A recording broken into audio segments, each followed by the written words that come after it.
Сәлеметсіздер ме, құрметті киносүйер қауым? Бүгін айтатын киномыз 2007 жылы шыққан «Ганнибал. Восхождение». Бұл фильм біз өткен жолы шолу жасаған Ганнибал фильмінің сиквелі, бірақ сол фильмнен кейін шыққанымен атышулы Ганнибал Лектер туралы сериядағы хронологиялық тәртіпте бірінші фильм деуге болады. Бұл психоманьяк Лектер Ганнибал неліктен есінен адасып адамдарды жей бастағанын түсіну керек қой. Сондықтан бұл кинода оның қалай, қашан, не себепті адам жегішке айналғаны жайлы біле аласыздар. Ал енді көп созбай обзорды бастайын.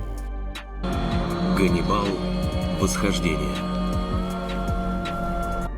Литва 1944 жылдың қысы. Аристократ Лектер әйелімен ұлы Ганнибал және қызы Мишамен аңшылық үйінде тұрады. Олар жақындап келе жатқан соғыс майданынан жасырынып жүреді. Алайда әуе шабуылының салдарынан ата-ана қаза тауып, балалар жалғыз қалады.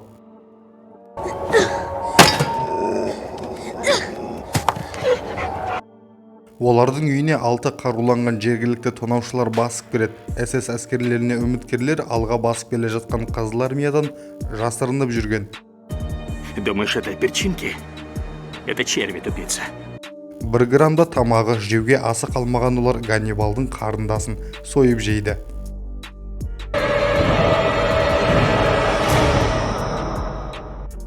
Ганнибал бұған қатты ашуланып әрі қайғырады. Қатты қиналған Ганнибал үйтіп-бүйтіп орманға қашып кетеді. Сосын Ганнибалды кеңес жауынгерлері құтқарады. Арадан 8 жыл өтті. Ганнибал бұрынғы Лектер сарайында орналасқан балалар үйінде өмір сүреді. Оны балалар мен мұғалімдер үнемі мазақ етіп кемсітеді. Бірақ Ганнибал әбден қиыншылық көріп, өте жауыз болып өскендіктен жауларына төтеп бере алатын. Лектер! Жігіт балалар үйінен қашуға бел буып Францияда тұратын ағасына барады. Бірақ ағасы қайтыс болған екен. Бірақ жас жігітті оның өлген ағасының жас жесірі Жапон Мурасаки Шакибу жылы қарсы алады.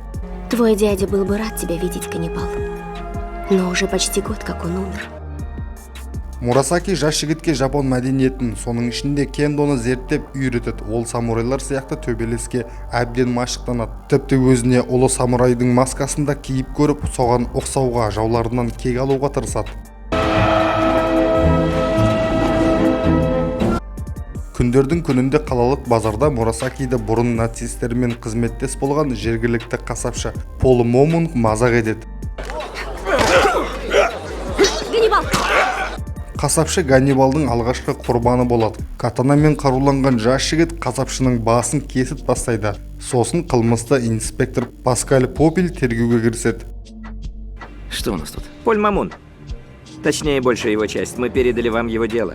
Ол Ганнибалды кісі өлтіреді деген күдікпен ұстайды. Бірақ Мурасаки мотоциклде басына шлем киіп, адам танымайтындай киініп, қасапшының басын полицейлер учаскесінің сыртына лақтырып кетеді.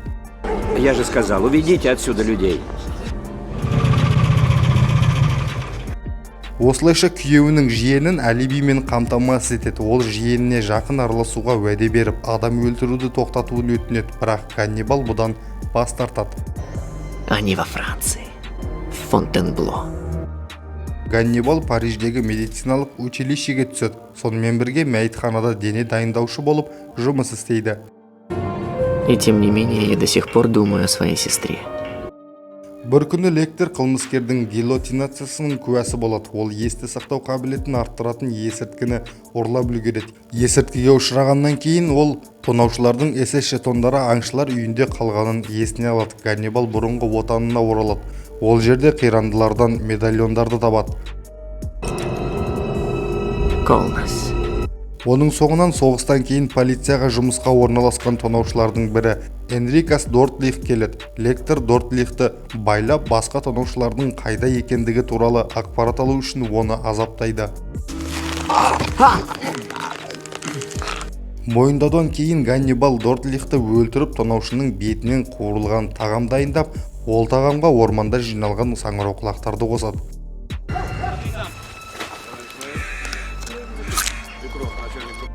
Ал басқа тонаушы Петрас Колнас Фонтенблода тұрады. Оның отбасы, балалары және жақсы мейрамханасы бар. Ганнибалдың қызының қалтасына лақтырған жетонын көрген Колнас Владис Крутасқа барады. Ол да Францияда жасырынып жүрген және адам саудасының қылмыстық бизнесімен айналысады. Ганнибал Лектер. Тот нашел все наши жетоны и все бумаги общака. Грутас үшінші тонаушы Зигмас Милконы лектерді өлтіруге жібереді, бірақ ол тұзаққа түседі. Лектер Милконы суы бар резервуарға батырады және Милкодан Грутас туралы ақпаратты алады. Содан кейін ол оны резервуарға батырып өлтіреді.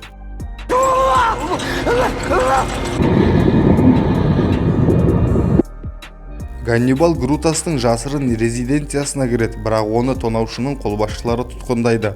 Бомбаның жарылуының арқасында Лектер қашып құтылады. Содан кейін Грутас Мурасакиді ұстап алып, Лектерді бопсалайды. Я предлагаю тебе жизнь за жизнь. Принеси мне все, что у тебя есть. Ганнибал өз кезегінде Колнасты бопсалайды, оның қызын ұрлап кеткенін меңзейді. Колнас Грутастың баржасының орнын көрсетеді. Қызының қайда екенін сұрағанда Ганнибал телефон нөмірін тереді. Колнастың әйелі қоңырауға жауап береді және ол әйеліне телефон арқылы балабақшаны тексеруді бұйырады. Ол балалардың жақсы екенін және ұйықтап жатқанын айтады. Колнас Ганнибалдың оны алдағанын түсініп, жас жігітті атып тастамақшы болады. Бірақ ол танто соққысымен ресторатордың басын тесіп жібереді.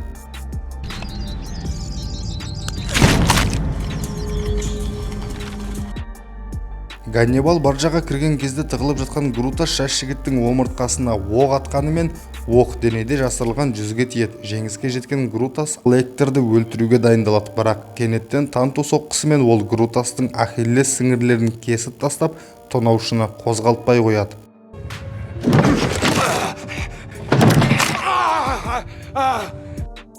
Ол тез өлімге уәде беру үшін Барнис Гренс бандысының қайда екенін айтады, бірақ Ганнибалға қорқынышты шындықты айтудан тартынбайды.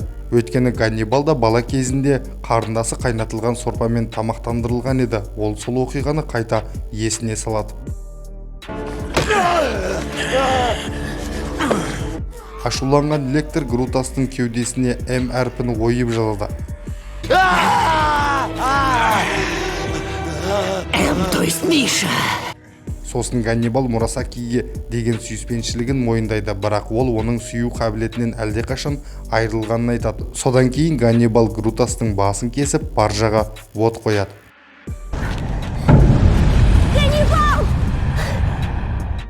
Кейінгі кадрда Лектер Канаданың Мелвилл қаласына барады. Грецтің дүкеніне келіп, ол литвалыққа «мен бас үшін келдім» дейді және тонаушының кесілген басының суретін көрсетеді. Я прибыл за головой. Құрметті көрермен, обзор ұнаған болса лайк басып, пікір жазып, каналды жоғалтпас үшін тіркеле кетіңіздер.